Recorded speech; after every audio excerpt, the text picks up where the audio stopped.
sallallahu alayhi wasallam na masahaba zake kutoka Madina kwenda mpaka kufika Tabuk, uketi takriban safari ilichukua siku 50 pamoja na siku za kwenda na za kurudi na siku 20 walioketi katika sehemu ama mji wa Tabuk. Leo hii tuzungumzia wale ambao kwamba wameachwa nyuma, al-mukhallafun. Asema mtunzi wa kitabu, wakanat lihadhihi al-ghazwa au wakanat hadhihi al-ghazwa lidhurufiha al-khassati biha ikhtibaran shadidan. Hivi vita vya Tabuk hivi vita bidhat vilikuwa ni vita, ni kama mtihani kwa Waislamu na kwa maswahaba na walokuwa pamoja na wao, kuweza kupambanua kati yao. Asema Mola subhanahu wa ta'ala, ma kana Allahu liyadhara almu'minina ala ma antum alayhi hatta yamiza alkhabitha min at-tayyib. Hakuwa Mola subhanahu wa ta'ala ni mwenye kuwaacha waumini kwa hali walokuwa ndani yake mpaka aweze kupambanua ni yupi muovu na ni yupi mzuri ama mwema. Sasa hivi vita vilikuwa ni moja katika mchujo mkubwa waliofanyiwa Waislamu ama waumini katika mji wa Madina, kuweza kutambuza imtaza biha almu'minuna min ghairihim, kujua ni wapi waumini wa kikweli na ni wapi ambao kwamba si waumini wa kikweli. Asema ni kama vile ilivyokuwa sunna yake, kama hiya sunnatuhu ta'ala fi mithli hadhihi almawatin, kama ilivyokuwa ndio njia yake Mola ama sunna yake katika mfano wa sehemu kama hizi. Sehemu za vita ilikuwa ni sehemu ya kupambanua ni nani mkweli na ni nani asokuwa mkweli. Mola subhanahu wa ta'ala asema, hasiban nasu an yutraku an yaqulu amanna wa hum la yuftanun.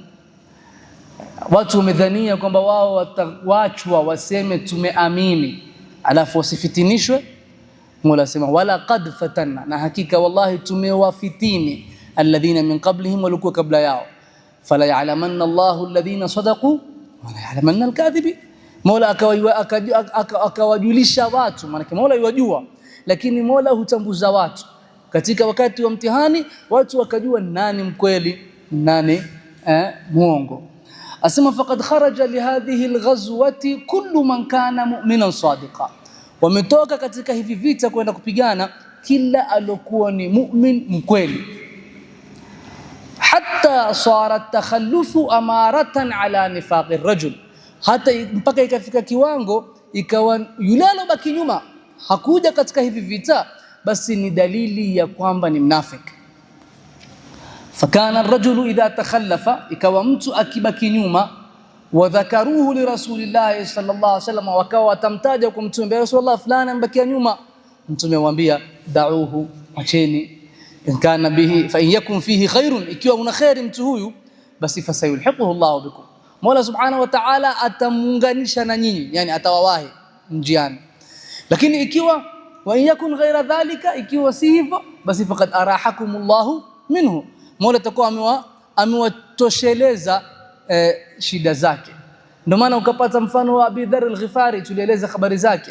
Ngamia wake alimshinda kuenda naye, ikabidi ashuke kutoka kwa ngamia aliyokuwa amepanda aweze kubeba mzigo wake juu ya mgongo wake atembee. Akawa amepitwa na watu wamekwenda wako mbali, watu wakamtajia mtume, bana Abu Dharr amechelewa, hajawahi. Mtume moteni, ikiwa una khairi atawahi, ikiwa hana khairi basi. Ikawa hii ndio dalili, hii ndio pambanuo ama kichujio, atakayewahi una khairi, asokuwa asowahi hana khairi. Mtume alipomwona Abi Dharr al-Ghifari kwa mbali akasema, kun Aba Dharr, ya Rabbi inshallah huyu anayekuja nani? Akawa Abi Dharr ni mwenye kuwahi. Kisha mtume akambashiria kwamba ataishi peke yake na atafariki peke yake na atafufuliwa siku ya kiyama peke yake, kama tulivyoeleza mwanzo. Asema falam yatakhallaf, hakubaki nyuma isipokuwa watu sampuli kadhaa. Hawa watu takriban ni sampuli 4. Mmoja habasahumul udhr au habasahumul udhr, imemfunga wao udhr, yani ilomzuia kati hao wao, ilowarudisha nyuma, ilowaeka nyuma, ilowaacha Madina ni udhr. Nini maana udhr? maana yake walikuwa kuna udhuru ambao kwamba ni wa kisheria, sawa ni madhaifu, hawakuweza kupata ya kuwatoa kuwaleta katika vita kwa sababu moja au nyingine. Asemaje Mola Subhanahu wa Ta'ala, laysa 'ala ad-du'afa wala 'ala alladhina wala 'ala al-marda wala 'ala alladhina la yajiduna ma yunfiquna harajun. Madhaifu, wagonjwa, wale hakuweza kupata kitu cha kwenda nayo, yani mali ya kuweza kusafiri nayo, hawana neno ikiwa watakuwa ni wa kweli na Allah, idha ma nasahu lillahi wa rasuli. Kisha ma 'ala al-muhsinina min sabil. Hawa ni kundi, ndani yao kuna wale wala 'ala alladhina idha ma atawka litahmilahum qulta la ajidu ma ahmilukum alayhi, wale walikuja kwa mtume Rasulullah tubebe, mtume akasema siwezi kuwabeba. Hawa ni kundi, na ndani yao ni wale ambao kwamba mtume sallallahu alayhi wa alihi wa sahbihi wasallama aliwaacha nyuma kwa ajili ya kuhami Madina, kama Saidina Ali ibn Abi Talib radhiyallahu anhu wa ardah, waliachwa Madina kwa majukumu, wameachiwa. Hawa pia ni kundi. Asema au kando na hao wawili, sampuli mbili, walladhina kadhabu Allah wa rasulahu min almunafiqin, wale walomsemea Allah, yani walomsemea Allah urongo na mtume wake, walomtaka kumdanganya Allah, walidhania wanamdanganya Allah na mtume wake katika nani? Munafiki. Alladhina qa'adu, walobakia nyuma, ba'da an ista'dhanu lilqu'udi kadhiba, baada ya kutaka ruhusa kubaki nyuma kwa urongo, yani wamepatia mtume udhuru za kirongo ili wabaki wapi? Wabaki nyuma. Wengine hawakutoa udhuru kamwe, wambakia walam yasta'dhinu aslan, hawakuomba ruhusa, walibaki. Mola alisema inma yasta'dhinuka alladhina la yu'minuna billahi wal yawmil akhir. Alimweleza Mola mtume wake, wanaokutaka idhini hawa kubaki nyuma ni wale wasomwamini Mola na mtume, la yu'minu billahi wal yawmil akhir, na siku ya mwisho. Walam yujahidu bi amwalihim, inma yasta'dhinuka alladhina la yu'minuna billahi wal yawmil akhir wartabat qulubuhum, na nyoyo zao zimeingiwa na shaka, fahum fi raibihim yataraddadun, walau aradu al-khuruj la a'addu lahu uddatan, wangelijiandaa, wangelikuwa kweli wataka kutoka, wangelijiandaa, lakini kariha Allahum bi'athahum, Mola hakutaka watoke, ndio maana akawaacha wapi? Akawaacha nyuma. Sasa hili ni kundi la tatu. Pamoja na sasa kundi hili la tatu, kuna kundi la nne ambalo kwamba walibaki nyuma pasi na udhuru, hawana udhuru, mfano wa wanafiki, lakini walikuwa ni wa kweli na mtume na Mola wake. Tufahamiana, yani hawakumdanganya Allah na mtume wake, wamebaki nyuma kweli, lakini hawakusema urongo. Asema kana hunaka thalathatu nafarun, kulikuwa na watu watatu, min almu'minin as-sadiqin, ni katika waumini maswahaba, bali kati yao kuna wale walioshuhudia Aqaba, kuna wale walioshuhudia Badr, lakini hawakuwahi bila ya sababu. Taeleze kisa chao, lakini hawakumdanganya Mola wao wala mtume wao. Fatakhallafu min ghairi mubarrir, hawakuwa wamebaki nyuma bila ya sababu yoyote ya kimsingi. Na hao asema wahumul ladhina ablahumullah, ni wale ambao Mola aliwapatia mtihani, thumma taba alaihim, kisha akawapatia nini? Akawatubia, akawasamehe Mola Subhanahu wa Ta'ala. Sio hawa watatu peke yake, kuna na nane wengine takriban ni saba, wanaitwa Abu Lubaba wa ashabu, timu Abu Lubaba na wendani wake. Hawa Abu Lubaba na wendani wake walibakia nyuma, wao pia hawakwenda vitani, lakini waliposikilia mtume sallallahu alaihi wasallam yuwarudi, amekaribia yeye na masahaba zake, wakaenda wakajifunga katika kuta au pila za Madina. Ukienda leo wewe Madina, ukiingia Raudha, Mungu akikujalia, utaona pale kuna moja katika ya zile pila imeandikwa Sariyatu Abi Lubaba. Katika zile pila za kina Abu Lubaba na wenzani wake, hawa saba walijifunga wao wenyewe kwa pila, wakasimama, wakawa wanasema mtume sallallahu alaihi wasallam alipoingia Madina, kama ilivyokuwa ada yake, yeye akitoka safari uingia kwanza msikitini akaswali rakaa mbili. Hii ndio sunna. akaswali rak'a. Mtume alipokuwa yuingia Madina msikitini akaona watu wamejifunga kwenye kuta. Vipi hawa? Mbona mmejifunga kwenye kuta? Wakamwambia sisi tumejifunga hapa, hatujifungui mpaka Mola Subhanahu wa Ta'ala atuletee faraja. Maana yake nini? Sisi tumebaki nyuma, lakini hatuna ya Rasulullah udhuru wote. Tumbaki nyuma, shetani katughuri, nafsi imetughuri, tumbaki nyuma tu. Sasa kwa hivyo tutaomba msamaha kutoka kwa Mola Subhanahu wa Ta'ala atusamehe. Mtume SAW basi mimi siwafungui mpaka Mungu mwenyewe afungue.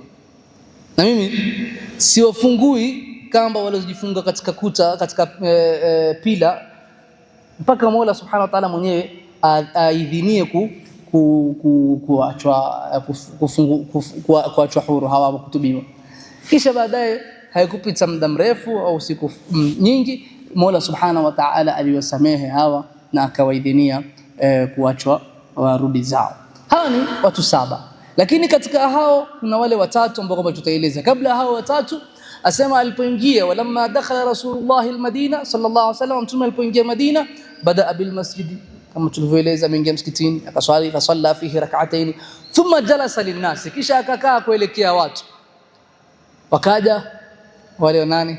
Fajal fa amma almunafiquna. Sasa hao wanafiki ni wangapi? Wanafiki waliobakia nyuma bid'atun wa 80 rajula, watu 80 na fajau, wakaja yatadhiruna, wanamletea mtume excuses mbalimbali. Babangu alikuwa hivi, anti yangu alikuwa hivi, khali yangu alikuwa hivi, kadha, kila mmoja na udhuru wake, bianwa'i shatta min al-'adhar. Sema watafiqu, haikutosha tu, yahlifuna la, hawakutosheka kuwa wame nini tu, la, wakatiana viapo. Sio kwamba wamesema urongo, wametiana viapo juu ya urongo wao ili mtume wakubali. Yahlifuna lakum litardu anhum, Mola sema fa in tardu anhum fa inna Allah la yarda 'anil qawmil fasiqin.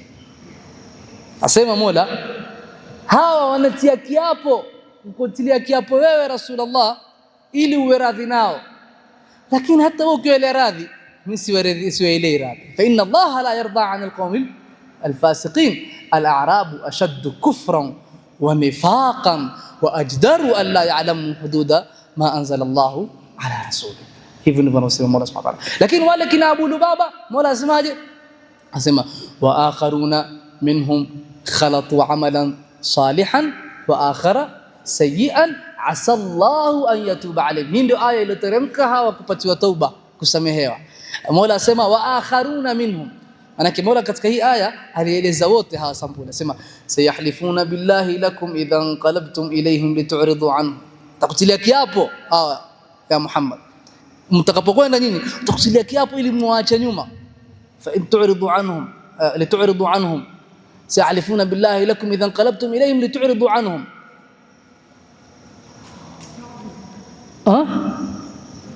Fa'aridu anhum,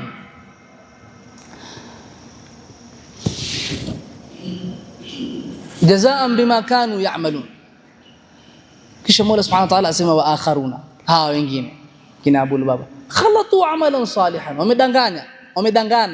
wamechanganya amalan salihan, amali njema nao ni kuleta toba, wa akhara sayyi'an, na nyingine ambayo si nzuri, lakini asallahu an yatuba alayhi, huenda Mola akawatubia.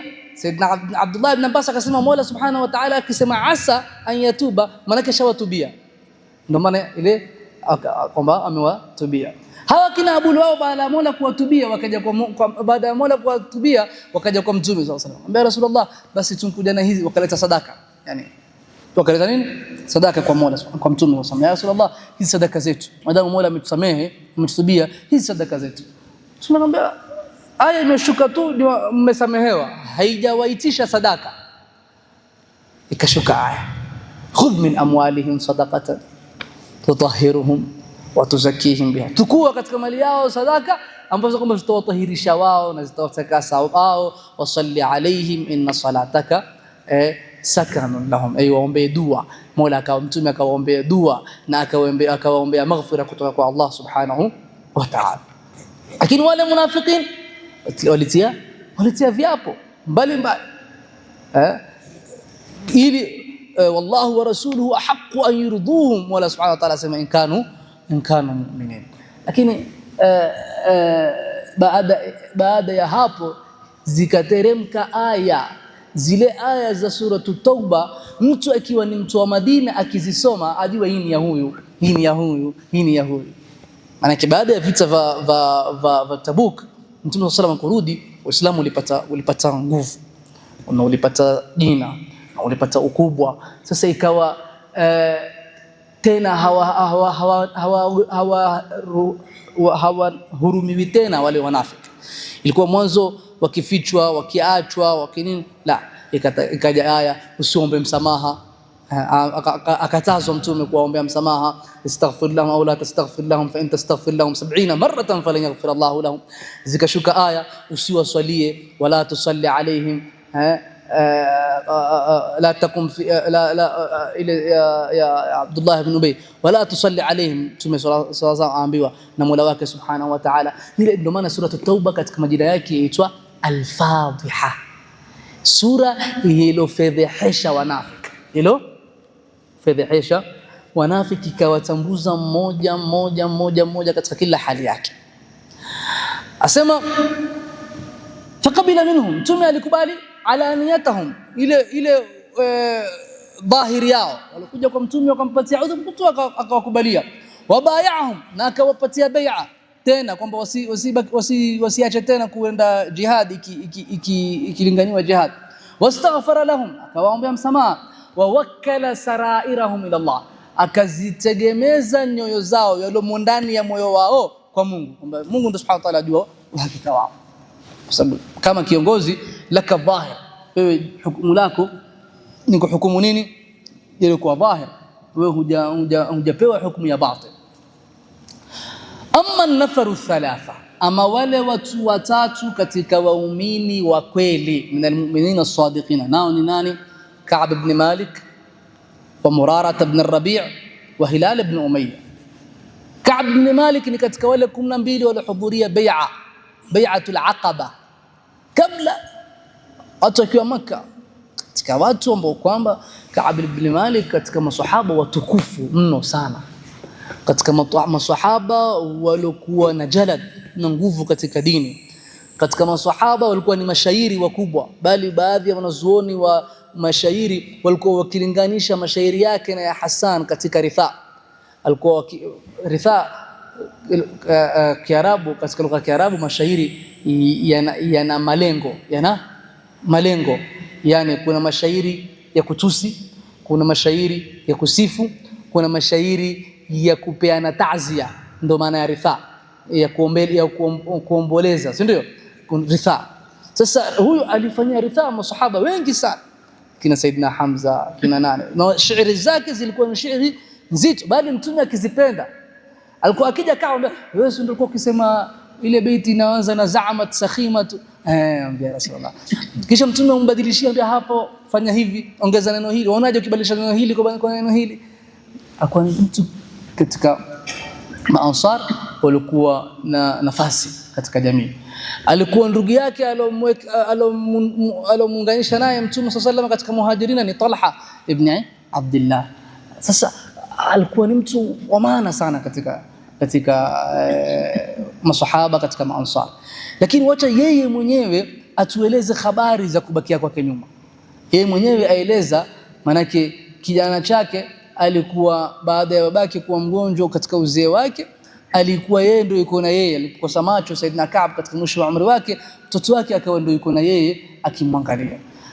Akapokea huyu mwanawe hizi habari za Tabuk kutoka kwa babake moja kwa moja. Aeleza Ka'b, asema Ka'b aeleza katika sahihaini Bukhari na Muslim, alipokea hii hadithi, asema lam atakhallaf an Rasulillah fi ghazwatin, sikubaki nyuma mimi katika vita ghazaha, katika vita aliyopigana Mtume isipokuwa Tabuk na Badr, ghaira anni kuntu takhallaftu fi ghazwat Badr, pia Badr nilibaki nyuma. Lakini asema katika Badr Mtume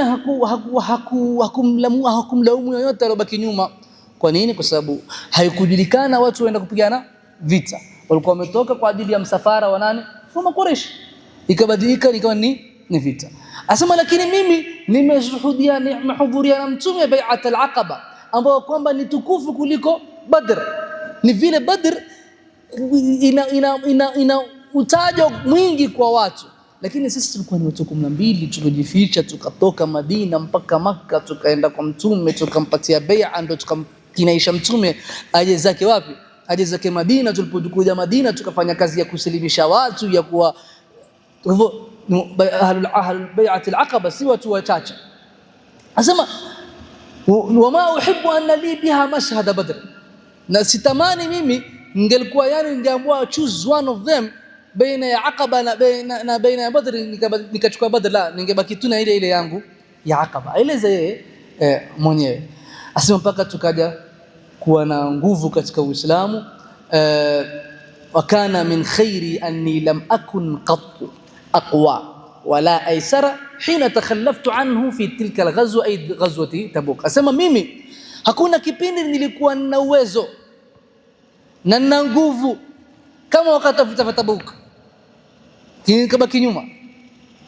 Wanaweza patikana na vita vingine, hujajipanga, huna kipando, huna uwezo. Asema hivi vita subhanallah ilikuwa niko sawa.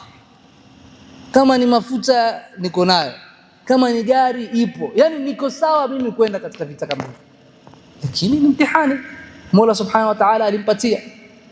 Asema wallahi haijakusanyika kwangu mimi vipando viwili katika vita isipokuwa katika vita hivi. Yani katika hivi vita siko na kipando kimoja, nina vipando viwili, nina farasi wawili naweza kwenda nao katika vita.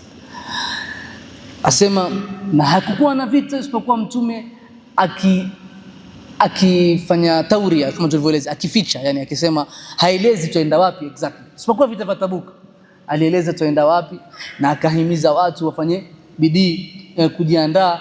Asema lakini watu walikuwa ni wingi, na hakukuwa pamoja na Waislamu wala na mtume sijili, hakukuwa na registrar aliyokuwa anasajili nani atakaye alokwenda katika vita au hakwenda. Ufahamiana sio? Yani hakuna venye mtume ataweza kujua nani hakwenda au hajakwenda unless mtume akukumbuke, unless mtume. Lakini wewe ukiwa ni mtu wa maana, mtume atakukumbuka. Mtume sallallahu alayhi wa alihi wasallam asema Ka'b, fama rajulun yuridu an yataghayyaba illa dhanna annahu sayakhfa. Hakuna mtu alitaka kukaa nyuma isipokuwa alidhania kwamba sitajulikana, hii itapita tu. Mtume atakwenda, atarudi, atadhani mimi nilikuwa itapita. Asema Mtume sallallahu alayhi wasallam alienda hivi vita wakati tabat athimaru wadhilal, ndo matunda yamekuwa mazuri, yameiva, miti ndio yametokezea vizuri, yamekuwa na vivuli, mambo mazuri, wakati wa starehe. Asema watu Waislamu na mtume wakajiandaa. Mika kila siku natoka kujiandaa, nikirudi sijafanya kitu. Natoka mchana, nikirudi bado hakuna kitu nimefanya, nimeshughulishwa. Unajua ile wewe umetoka uenda Tao lakini unajikuta huko Kilimani. Kwa nini? Aona amerudi hajafanya ile shughuli yake aliyotokea nayo. Asema kila nikitoka natoka, lakini nikirudi sijapata lile lilotokea, mpaka ikawa imebakia siku 2-3. Akasema hizi zitatosha, tafanya.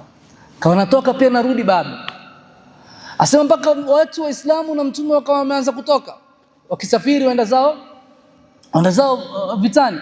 Nikasema nitawawahi, wacha leo nitakwenda, nitafanya fasta nitatoka. Asema nikakuja leo kadikuta bado niko, kesho bado niko, nikifuatiliza habari za msafara au shafika mbali, sio kuwaiwa tena. Hivyo niko wapi? Bado niko wapi? Madina. Hii ndio shida ya taswif. Shida ya nini? Taswif ni kusema saufa, nita fanya. Wenyewe kuambia Waarabu, la tuajil amala al-yawmi ila al-ghad fa inna lil-ghadi amalun.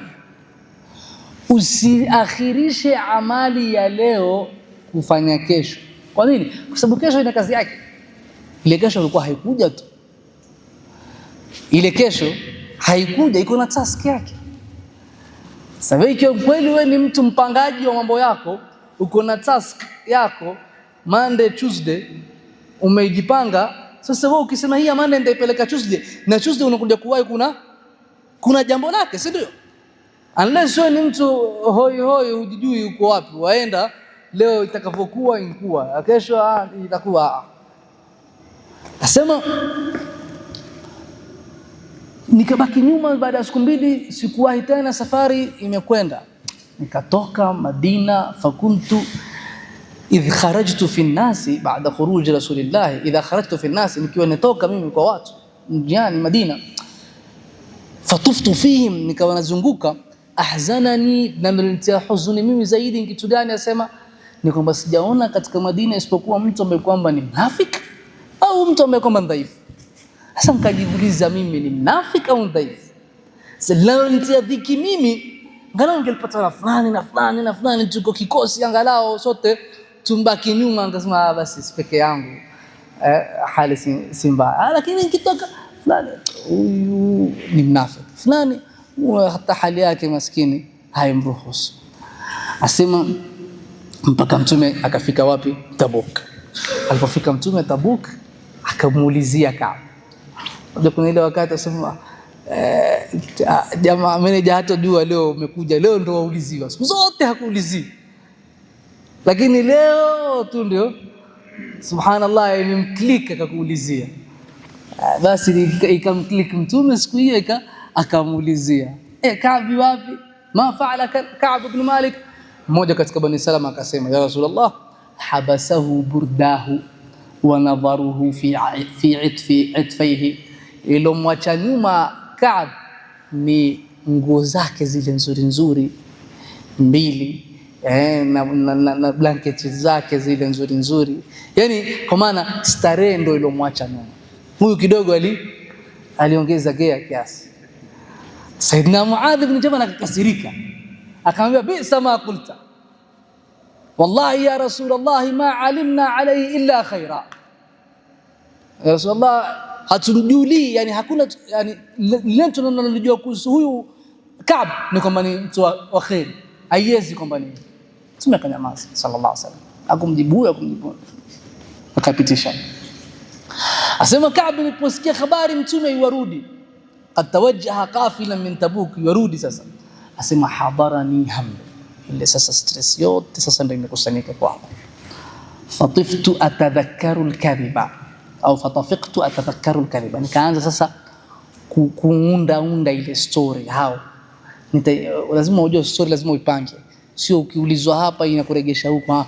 Lazima ule urongo lazima upange. Wenyewe Waarabu wasema, in kunta kadhuban fakun dhakuran, in kunta kadhuban fakun dhakuran. Nini maana yake?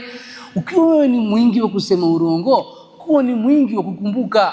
Kwa nini? Kwa sababu urongo wako wa sasa waweza ukawa ni wenye kupinga urongo wako wa jana. Ile story ule kuja nao leo haifai iwe inapinga story ya jana. Umefahamu? Lazima ziwe zinaambatana, na zitaambatana pindi wewe utakapokumbuka ile ya jana. Lakini kama umesahau itakuangusha, si ndio?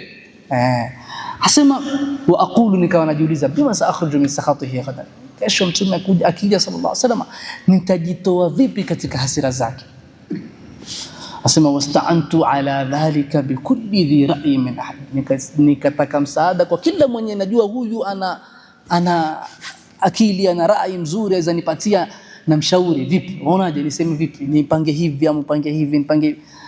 Asema falamma qila li inna rasulullah qad adalla qadiman, nilipopata habari sasa Mtume sayari huo yuaje afika. Asema saha anni albatila kullah, ulo urongo ulotaka kupanga wote ukatoka kwangu. Wa araftu anni lan akhruja minhu abadan bi shay'in fihi kadhib, nikajua mimi hapa sitaponea na kitu ambacho kwamba kina urongo ndani yake. Urongo hapa itanisaidia,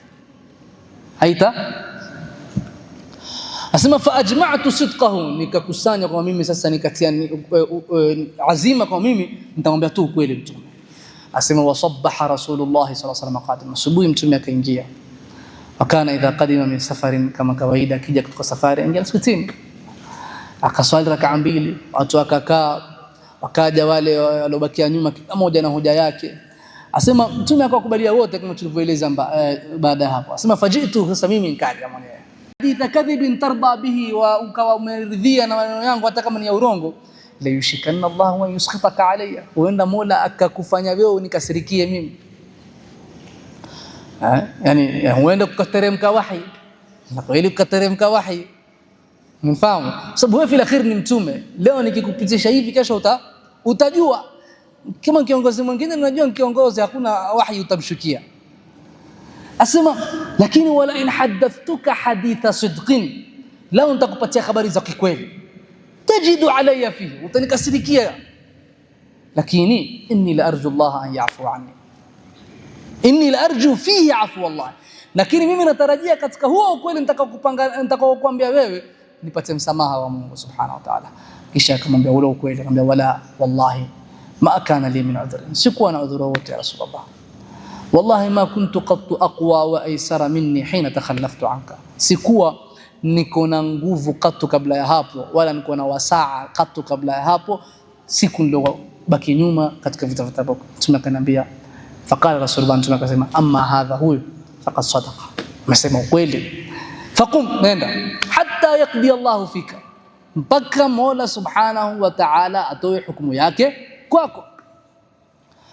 Qala Ka'b, asema faqumtu, nikasimama, wathara rijalun min bani Salama fattaba'uni, watu katika bani Salama, familia zangu wa karibu wangu, wakaja kunifuata wakaniambia, ma alimnaka kunta adhnabta dhanban qabla hadha, hatujawahi wallahi kusikia kama wewe umefanya dhambi kabla ya leo. Walaqad ajazta an la takuna atadarta ila rasulillahi bima atadara bihi almukhallafuna, ushindwa kumpanga kumwambia mtume udhuru kama vile wale wengine walivyosema. Na yeye mtume aliwasamehe, mtume wale aliwasamehe, akaombea na msamaha, kama aliwaombea msamaha wale wanafiki. Mtume alikubali udhuru zao, akawaombea na nini? Msamaha. Kwa kutosheleza, mwambie tu mtume kwa hivi, alafu Kaaba sema fa wallahi ma zalu yu'annibunani, hawakuacha wakinilaumia, unajua sasa shida sio tu nimepewa adhabu hapa, sasa kuna watu wengine sasa wanao bado wananiambia ungefanya hivi, yule unge lau ya umiza zaidi kuliko ile shida iliyotokea. Asema fa ma zalu yu'annibuna hatta aratu, mpaka nikawadia nikataka hebu acha nirudi kwa mtume nimpatie story kando na ile, nimwambie kwamba ile nilokuambia jana ilikuwa sio, shika hii mpya. Sasa kisha nikawaauliza, lakini hal laqiya hadha ma'i ahad, hii situation niko mimi ndani yake, kuna wengine ambao kwamba wako ndani yake, yani kuna wengine wanaosema ukweli kama nilivyosema mimi ukweli? Akamwambia naam, watu wawili wamesema kama ulivyosema wewe, na wakaambiwa kama ulivyoambiwa wewe, yani wakaambiwa pia nyinyi inshallah, mpaka Mola subhanahu wa ta'ala atuhukumu yake. Nasema nikauliza nani? Nasema nikaambiwa Murara ibn Rabi' wa Hilal ibn Umayya. Nasema wakawa hawa watu wawili wamenitajia walikuwa ni watu wema waliohudhuria Badr, fihima uswa, watu waweza kuwa wana kiigizo kwa wao. Nasema basi waliponiambia hivyo mimi nikasema sasa acha hawa ndio mimi naweza nikawa na wao katika kundi moja. Asema Mtume sallallahu alaihi wa alihi wasallam akawakataza Waislamu wote kuwazungumzisha hawa watu watatu.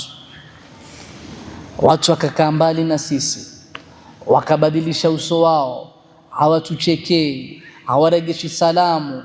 Asema mpaka ardhi ikawa sio ile ardhi tunayojua sisi, mfika kiwango tanakarat al-ardh, ile ardhi sasa sio. Maana yake wewe ikiwa watu sio, ardhi inakuwa sio, kwa sababu ardhi ni kwa watu, mtaa ni kwa watu. Wewe unaishi mtaa kupitia wale watu walioko kwenye huo mtaa.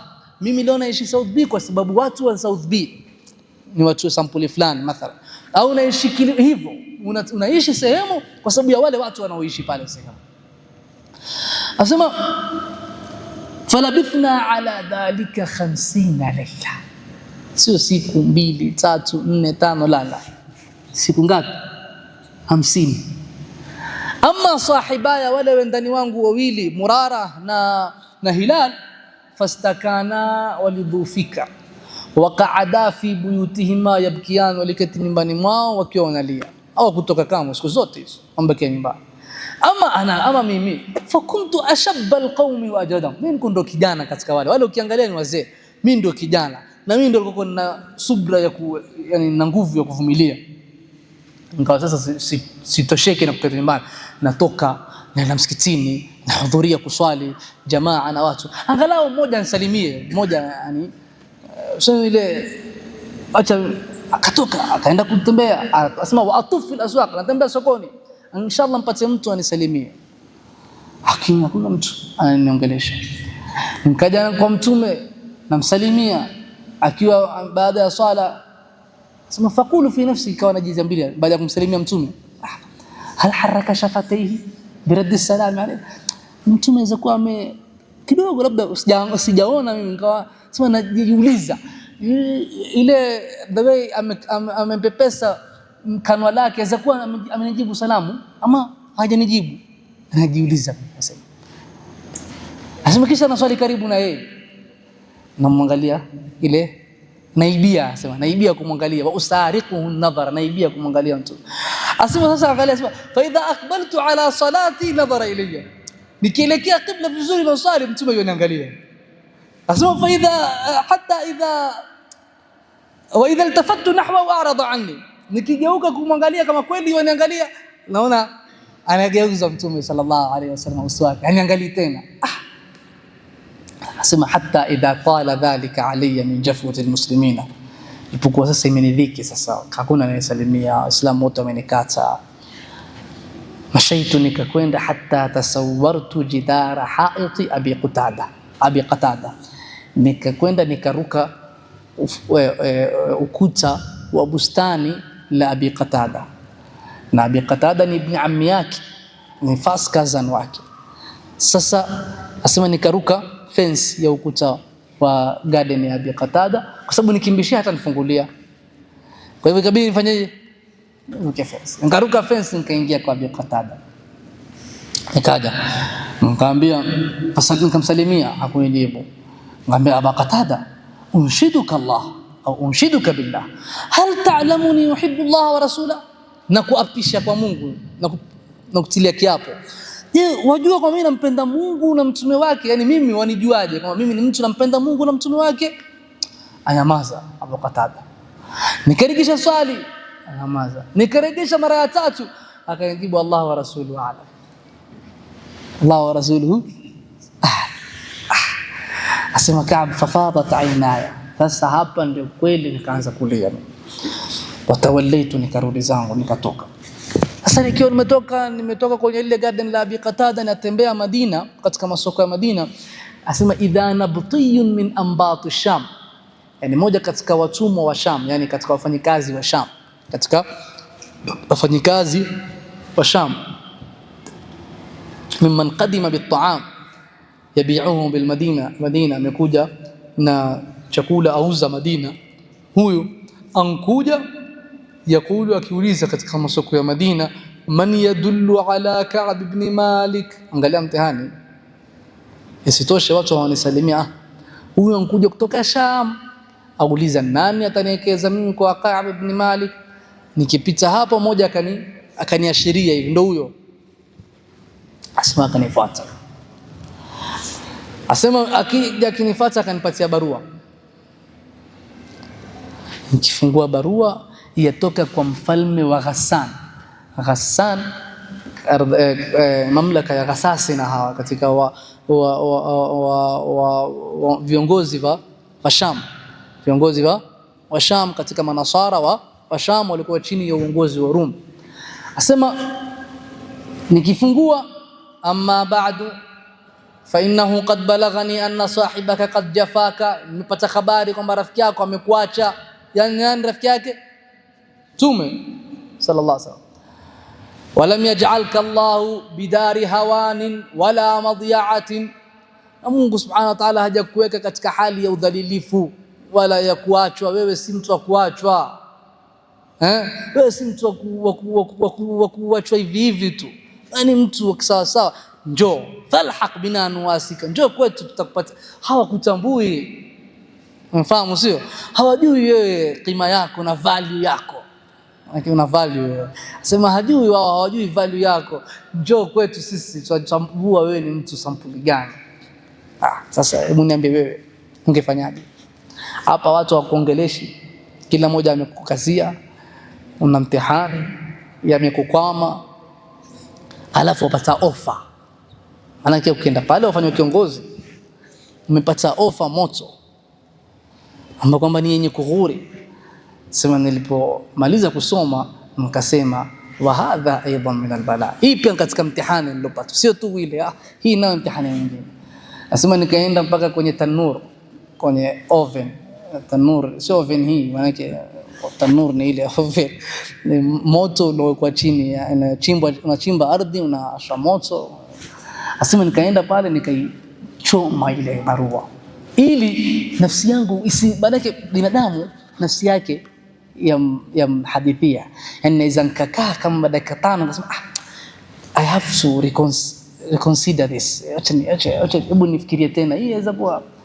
Sasa lakini nikishachoma hii barua, sina tena barua ya hata nikireconsider siwezi toka. Nitakwenda na kwa Hassan na barua gani? Nikaichoma kwanza.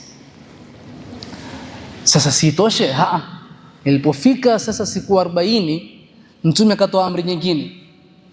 Naona mtu ametuma kutoka kwa mtume sallallahu alaihi wasallam, mjumbe amekuja nyumbani asema inna rasulullah ya'muruka an ta'tazila imra'ataka. Sasa sio tu kule nje, huyu mke wako usimkaribie. Tosha. Mimi nangoja faraj yaweza kuwadia saa hii, angalau baada ya dhiki faraja, kumbe baada ya dhiki. Asema nikaambia mwache mke wako. Nikamwambia mke wangu, sasa akasema, nikamuuliza yule mjumbe, utalikuha ama yani nimpe talaka? Hapana, usimpe talaka, lakini kaa mbali naye, usimkaribie. Sema nikamwambia mke wangu, nenda kwenu. Maana hapa sisi ningekwambia baki, alafu kisha usikaribie, wenda zako kwenu, kisha inshallah hali mambo yakiwa mazuri utarudi. Mambo yakiwa mazuri fanyaje? Utarudi. Asema Ka'b, fajaat imra'atu Hilal. Sasa wale pia mtume aliwatumilia wajumbe wa kuwaambia kwamba wafanyeje, wasikaribie wake zao. Akaja mke wake Hilal kwa mtume sallallahu alaihi wasallam, akamwambia ya Rasulullah, huyu Hilal ni mzee, haifahamu, ni dhaifu, hana mtu wa kumhudumikia. Fahal takrahu an akhdimahu, waonaje naweza nikamhudumikia tu? Mtume akamwambia haina shida, lakini asikukaribie. Akamwambia wallahi hawezi kufanya chochote usahihi, ma bihi min harakatin ila shay, hawezi kumove kabisa. Pale alipo hali yake tabani, wallahi ma zala yabki mundu kana min amrihi kana ila yawmihi hadha. Hawachi kulia tangu siku hiyo mpaka leo, yualia tu. Basi isitoshe, sasa baadhi ya rafiki zangu na jamaa zangu za karibu wasema Kaabu, akaja wakaniambia, si wewe ungeombea mtume, ukamtuma mke wako aende kuombea mtume, angalau ubaki na mke wako. Asema ngambia wallahi si mimi nikumpatia kumomba mtume ruhusa, sijui hata mtume ataniambia nini, na mimi ni kijana, maana mimi si kama yule Hilal. Asema Ka'b, nikabakia siku sasa tena 10 zingine ni nyumbani, mimi kufua, kuanika, kupika, kila kitu sasa hapa ni mimi. Asema falamma sallaitu salata alfajr, baada ya siku 10, yani 40 na 10 jumla, baada siku 10, baada ya kuswali swala ya alfajiri usubuhi wa siku ya 50, wa ana ala dhahrin min baiti buyutina, nikiwa juu ya sakafu ya nyumba yetu.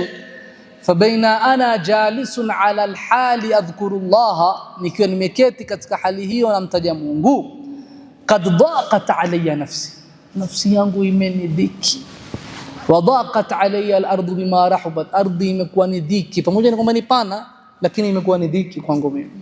Ndio ile Mola, wa daqat alayhimul ardu bima rahabat, anavyoeleza Mola subhanahu wa ta'ala. Asema sami'tu sawta sarikhin awfa ala jabal Sila, nikasikia sauti ya mtu anapiga kelele akiwa juu ya jabali la Sila. Ukienda Madina wewe, jabal Sila utaoneshwa pale, ndo karibu na vita vya Khandaq, Ghazwatul Ahzab. Sasa sema pale Jabal Sil'a, ndiposa mtu huyu alipotoka Madina msikitini mbio, akawa amewadia juu ya Jabal Sil'a, anapiga kelele, ya Ka'b ibn Malik abshir, tukua bishara ewe Ka'b ibn Malik. Asema nikapiga sajida hapo kwa hapo niliposikia, nilijua tu hapa tayari Mungu subhanahu wa ta'ala ashanifanyaje, ashanifariji. Asema Mtume sallallahu alayhi wasallam akawatangazia watu tauba yetu, yani Mola kutukubalia sisi tauba yetu. Aliposali alfajiri, wakatoka watu wanaoenda kutoa bishara, wengine wametoka na area ya rafiki zangu wale wawili, yani wameenda upande wa rafiki zangu wawili, na wengine wamekuja kwangu. Mmoja amechukua farasi, mwingine amekuja na mguu, lakini huyo alikuja na mguu amefika mbio kuliko hata yule alikuja na farasi. Kwa maana mahaba, iangalia wale masahaba wote walikuwa wasubiri hawa Mola subhanahu wa ta'ala walete faraja, yani moyoni wananungunika, hawawezi kuwasalimia, hawawezi kuwazungumzisha. Wamepatiwa mtihani mzito. Ule mtihani haukuwa kwa hawa watatu peke yake, ilikuwa kwa marafiki za hawa watatu pia. Kwa sababu wewe pia uambiwe rafiki yako leo usimwongeleshe, na wamuona mtaani wapishana naye waje msikitini, hiyo si ikabu kwake yeye peke yake, ni ikabu hata kwako wewe. Asema ilikuwa sauti ya yule ambaye kwamba amekuja mbio ni ile kuja haraka kuliko ya farasi.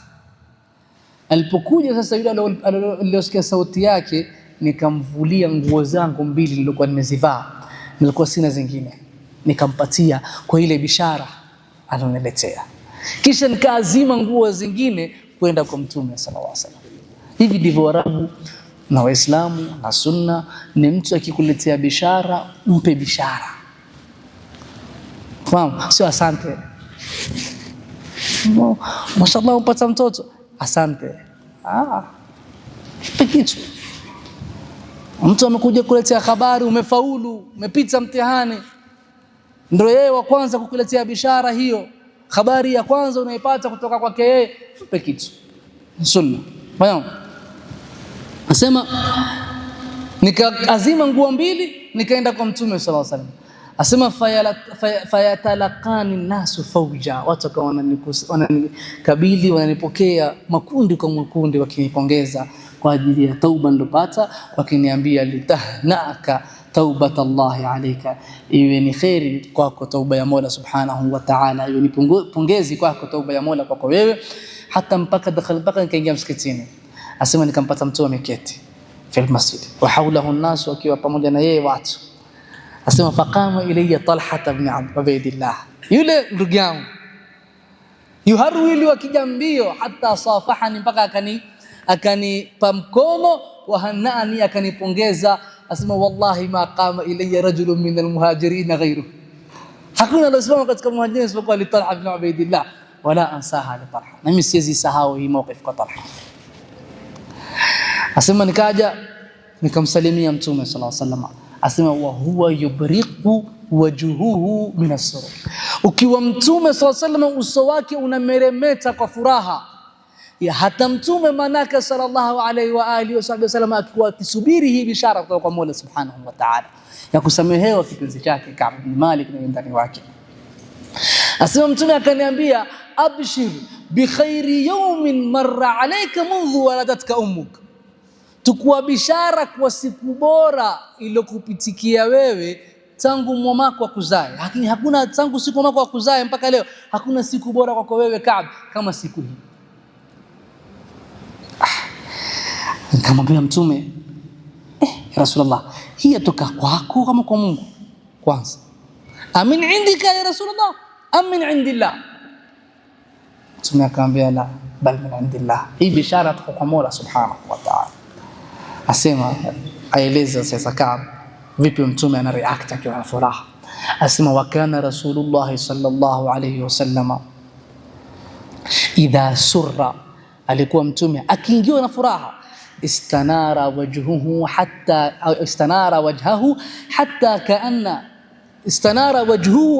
kaanna wajhahu qit'at qamar, Asema Mtume sallallahu alaihi wasallam akipata na furaha utaona uso wake umenawiri kama ni kipande cha mwezi.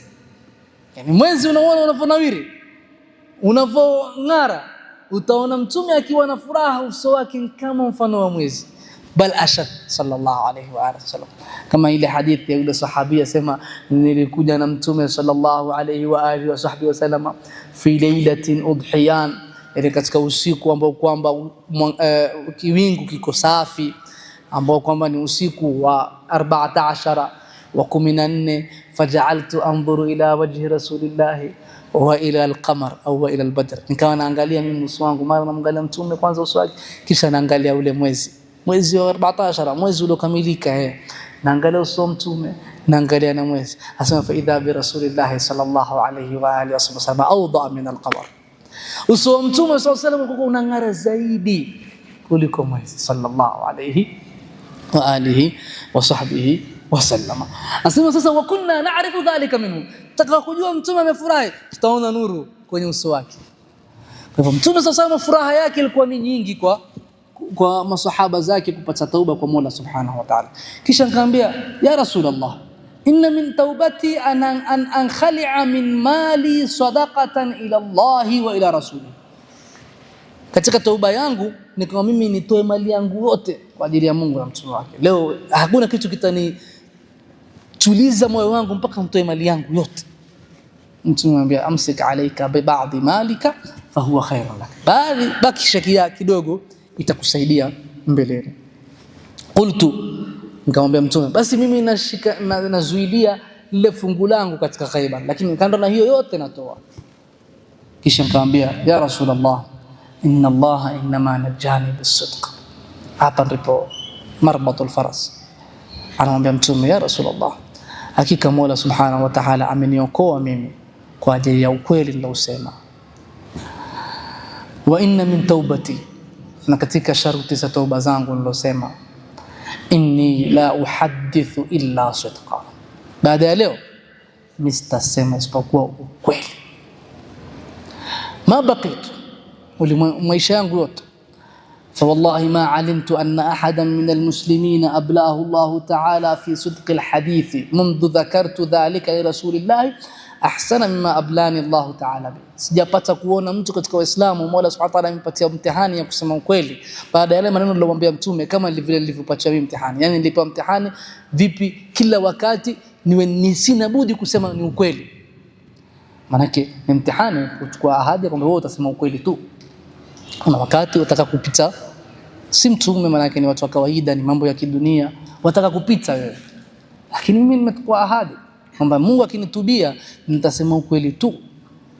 Asema wallahi ma ta'ammadtu kadhbatan mundu qultu dhalika rasulullah, sijawahi kusema urongo, kukusudia kusema urongo tangu nimpatie ahadi Mtume sallallahu alaihi wasallam, sijawahi tena kukusudia kusema urongo ila yaumi hadha, mpaka siku yangu hii ya leo. Wa inni la arju an yahfadhani Allah ta'ala fi baqiyah, na nataraji Mola Subhanahu wa Ta'ala atanihifadhi katika siku zilobakia. Mola Subhanahu wa Ta'ala aliteremsha katika aya yake ni kwamba laqad taba Allahu ala an-nabiyyi wal muhajirina wal ansari alladhina ittaba'uhu fi sa'ati al-usrati min ba'di ma kada yazighu qulubu fariqin minhum thumma taba alayhim innahu bihim raufur rahim. Ngala Mtume sallallahu alaihi wasallam, ngala Mola Subhanahu wa Ta'ala alipotaka kuwasamehe hawa watu watatu, hakusema tu nimewasamehe. Kwanza alitaka kuregesha nafasi yao katika jamii. Unajua kuna ile uqdatu katika maradhi ya kisaikolojia, ni mtu daima baadaye kufeel kama mimi nilifanya makosa fulani, mimi niko duni, mimi niko chini. Mtume sallallahu alaihi wa sallam alitaka kutoa hiyo, Mola Subhanahu wa Ta'ala alitaka kutoa hiyo.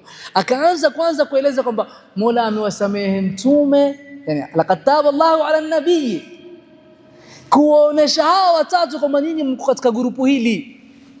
Aya yateremka kwanza kwamba Mola hakika amewatubia Mtume na muhajirina na ansari, kwa hivyo nyinyi pia watatu mko hapa. Aya yao inafuatia hiyo, alladhina tabauhu, wale walomfuata Mtume sallallahu alayhi wasallam fi sa'ati al-usrati, katika wakati wa uzito ambao ndio hivi vita vya Tabuk.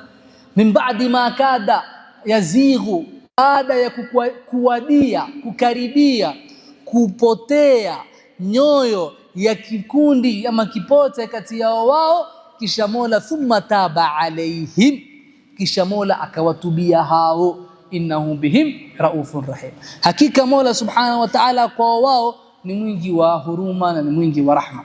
Kisha akasema wa ala thalathati alladhina, na juu ya wale watatu ambao kwamba khulifu, waliachishwa nyuma.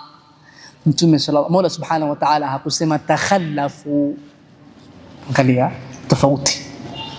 Mola hakusema wale watatu ambao kwamba walibaki nyuma, wale watatu ambao kwamba walibakishwa nyuma, vitu tofauti.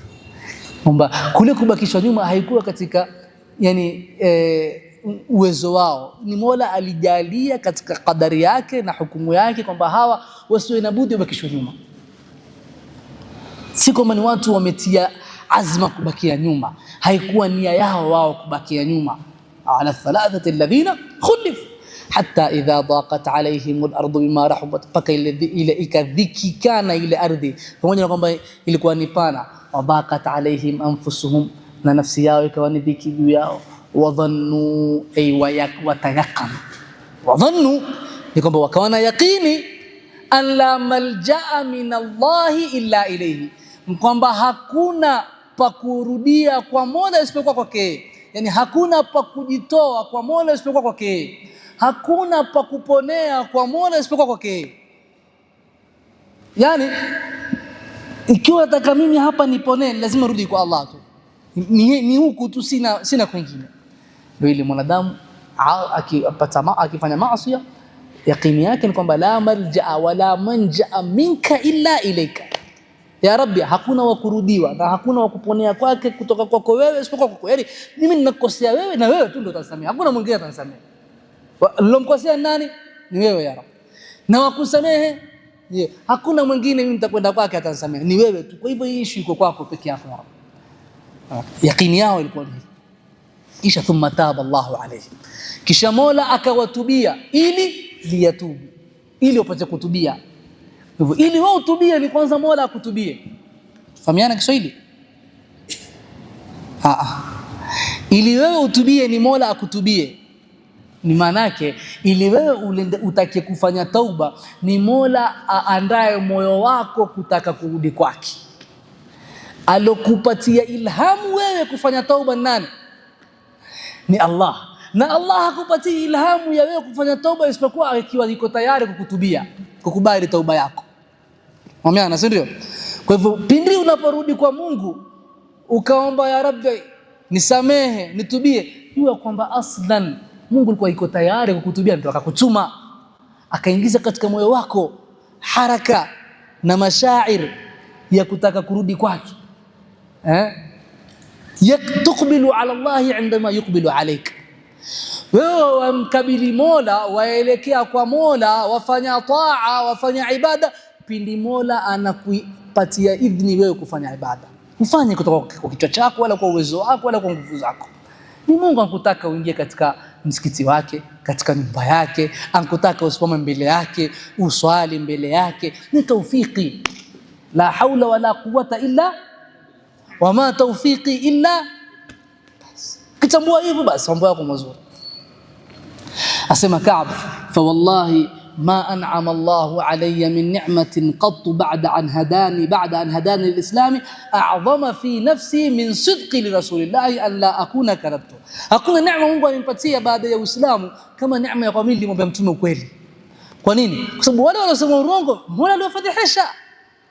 Kwa hivyo kama Mola kwa hanitaki mimi angeniacha niseme urongo kisha akanifadhihisha, lakini madamu Mola alinipatia ilhamu niseme ukweli kisha akanitubia, basi hii ndio neema kubwa kwangu mimi baada ya Uislamu. Manake Mola asema sayahlifuna billahi lakum idhan qalabtum ilayhim litu'ridu anhum fa'aridu anhum innahum rijs. Ngala Mola anasema fa'aridu, Mola anambia mtume wachane nao, wameapa Mungu watakubaki nyuma wana udhuru wana shida, wachana nao. Kwa nini? Mola aleza innahum rijs, kisha wa ma'wahum jahannam, jazaan bima kanu yaksibun. Sasa angalau asema Ka'b, hami ningesema urongo singekuwa niko katika hili kundi, lakini nililiokoa mimi nini? Taba inda Allahi siddiqa. Asema Ka'b, wa kunna takhallafna athalatha an amri ulaika alladhina qabila minhum rasulullah. Kwa sisi hatakuwa katika hao ambao kwamba Mola Subhanahu wa Ta'ala aliwasema hivyo, bali tulikuwa katika wale tulioelezwa ala thalathati alladhina khulifu. Hivi ndivyo Mtume sallallahu alayhi wa alihi wasallam na Mola Subhanahu wa Ta'ala alikubali tauba ya hawa watu watatu ambao kwamba walibakia nyuma, ama wale ambao kwamba walikuwa na udhuru za kisheria, basi Mola alisema laysa ala ad-du'afai wala ala al-marda wala ala alladhina la yajiduna ma yunfiquna harajun idha nasahu lillahi wa rasulihi. Ndipo Mtume sallallahu alayhi wasallam alisema kuhusu hao walikuwa udhuru, kina Saidina Ali na wengine wagonjwa walibakia nyuma, wale wengine walioshindwa kupata uwezo wa kusafiri na kipato cha kusafiri nacho. Mola Mtume sallallahu alaihi wasallam alisema kuhusu hao, inna bil madinati rijala. Angalia ukubwa wa nia. Ukiwa na nia nzuri wapata ajira yake, ukiwa na nia ya kikweli katika kufanya khairi wapata thawabu yake. Hao wametoka siku 50 wamesumbuka, Mtume anasema kuna watu wamebakia Madina kule nyuma wana thawabu kama zile. Mtume anasema sallallahu alayhi wasallam, inna fil madinati rijalan ma sirtum masiran, hamkutembea nyinyi sehemu katembea, wala qata'tum wadiyan, wala hamkuvuka bonde, illa kanu ma'akum, isipokuwa walikuwa na nyinyi. Habasahumul udhru, iliwafunga wao nini? Iliwazuia wao nyuma nini? Kwa hivyo madamu ni udhuru iliwaacha nyuma, basi wao wako na nyinyi. Kwa hivyo thawabu za amali ya khairi sio kwa kufanya tu, ni kwa kutia nia. Ukitia nia wewe kufanya jambo la khairi, ukawa umepata udhuru wa kutofanya jambo lile, basi tayari thawabu yake umepata. Angalia hawa wamepata fadla na thawabu na daraja za watu wa Tabuk kwa kuwa na nia njema na nia nzuri. Masahaba wakamuuliza Rasulullah, wa hum bil Madina, yani hao wapata hizo thawabu na wambakia Madina? Tunaambia naam, wa hum bil Madina, wakiwa Madina wapata thawabu hizo hizo. Mola Subhanahu wa Ta'ala na sisi atupatie thawabu kama hizo, atuunganishe na wao, atupatie mwenendo wao, atujalie katika wao, atuweke katika safu na kundi lao. Innahu waliyyu dhalika wal qadir alayhi. Wa sallallahu ala sayyidina Muhammadin wa alihi wa sahbihi wa sallama walhamdulillahi rabbil alamin.